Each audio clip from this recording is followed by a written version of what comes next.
Hello, in this tutorial, we're going to walk through a situation in which an EHS manager working in a plant facility using nitric acid at 2 different concentrations is trying to select the appropriate garment for his workers. However, the wrinkle is there's also a flame hazard that needs to be dealt with.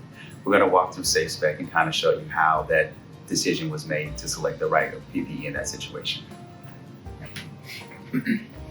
So speaking with the EHS manager, we brought them to SafeSPEC.DuPont.com and we went to the chemical and clean room protection section. In this particular instance, we're going to search by hazard because we know that it's nitric acid at 2 concentrations. We're going to go past the product selector agreement here.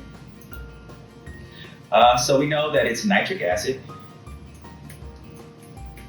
And nitric acid will be at 50%, which we'll add, and 10%. So as we add those 2 chemicals to the selector tool, please keep in mind that we can also have another 3 chemicals here for a total of 5. So we picked nitric acid at 50% concentration and nitric acid at 10% concentration, and we're going to go to view the permeation data. Here we get a hazard concentration warning, just letting you know that fabrics behave differently at different concentrations. So if a fabric is holding out a chemical at 10%, it might not necessarily hold it out at 90%. So as you can see, Tyvek and Tychem, there's a wide variety of offerings that provide a fabric at different concentrations and gives you the molecular or permeation data over here. But this information is great, but it can't be used in a vacuum. We have to also consider all the other factors. So we're going to enter the exposure details to select the most appropriate garment. The biggest issue here and with all of our garment selection is whether there's a dual hazard threat. And dual hazard means a chemical hazard as well as a fire hazard. In this particular instance, we're going to say yes, the potential for fire hazard exists. Once that pops up, it's going to give us a warning, and this warning should be heeded by the EHS manager in selecting the garment.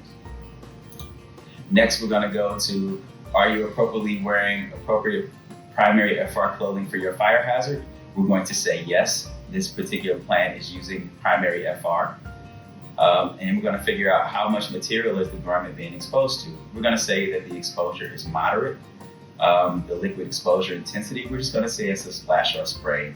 And we don't anticipate the exposure to be for more than 4 hours.